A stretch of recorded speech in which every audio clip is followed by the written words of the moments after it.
travel company and having employees all over the world, how do you deal with managing from afar? Can you tell us a little bit about what leadership is like when all your employees are so spread out?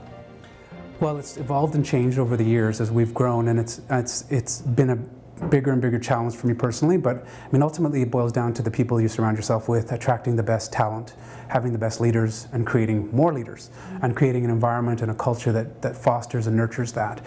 But at the same time, building a business model that's purpose-driven and guided by core values that are give us a purpose and give all of our employees around the world a purpose, and as long as I live them as well, the leadership side kind of comes as I grow. It was one of the biggest challenges until we kind of took all of our values and distilled what it was, why we existed as a company, and make sure everyone understood it, and it gave people a clear path on what it means to work for the company and how special it is when anyone touches our brand and we promise to change their lives.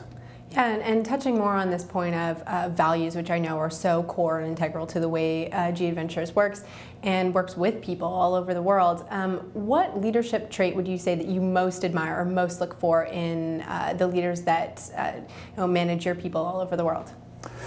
Oh, well, we like smart people, first of all. Smart really counts for a lot, but people who are free-thinking, innovative thinking, global thinkers. But I think at the heart of what I like personally is people that are mentally tough, and that, because we're in a very competitive space, and I like people that are tough and can, the people you want to go to battle with, and people that understand the importance of excellence. We demand excellence from all of our people globally to be, part of what we do, and it takes a certain type of person that embraces change and innovation in a way that's part of their personality, because it's not for everybody. Mm-hmm. Looking back at the success that GE Adventures has had so far, if there's an accomplishment that you're most proud of when you look back at what you've achieved? I think most of the stuff we do with our foundation I'm pretty proud of, like the work that we do with like on the ground, whether it's getting involved with the earthquake in Haiti, or recently how we were able to raise $50,000 in less than 24 hours to build water stations in Africa. These kind of projects are truly do change people's lives. It actually saves people's lives.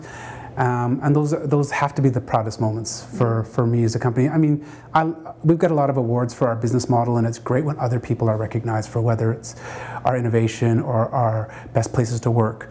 But I mean, truly the proudest moments have to be when we engage our customers and they trust our brand and trust us enough to give money for very specific causes that we put out there to them, and we're able to have massive impact on people's lives. I mean, I can't imagine anything that could make anyone, that has to be the proudest moment.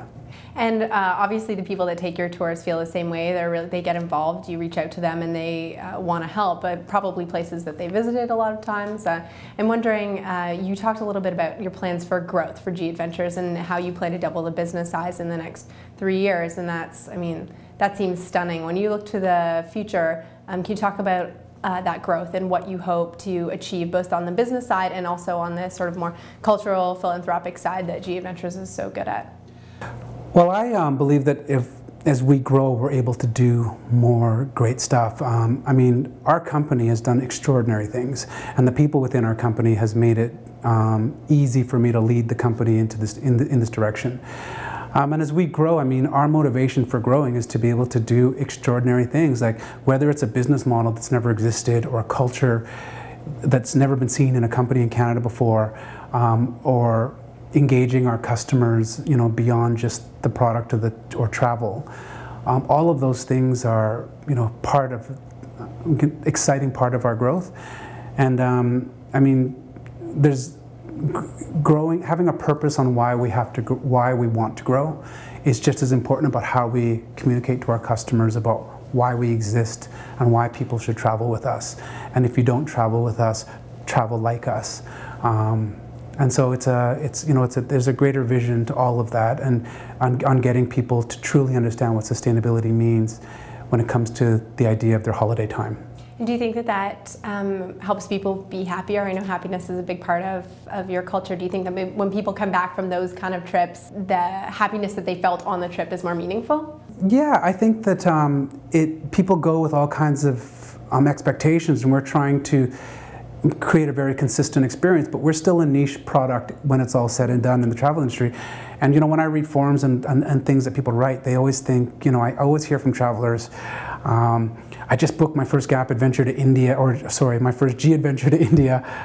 I'm so nervous. I mean, other travel companies don't have to deal with that when they're talking about booking a cruise or a Dominican Republic holiday. People just book it and go. Okay. But for us, there's something unknown and exciting, and I'm trying to alleviate that and let people know that what we offer is enriching, life-changing experiences. But it's nothing to be nervous or afraid to do, and that's kind of our next challenge as we come more and more into the mainstream.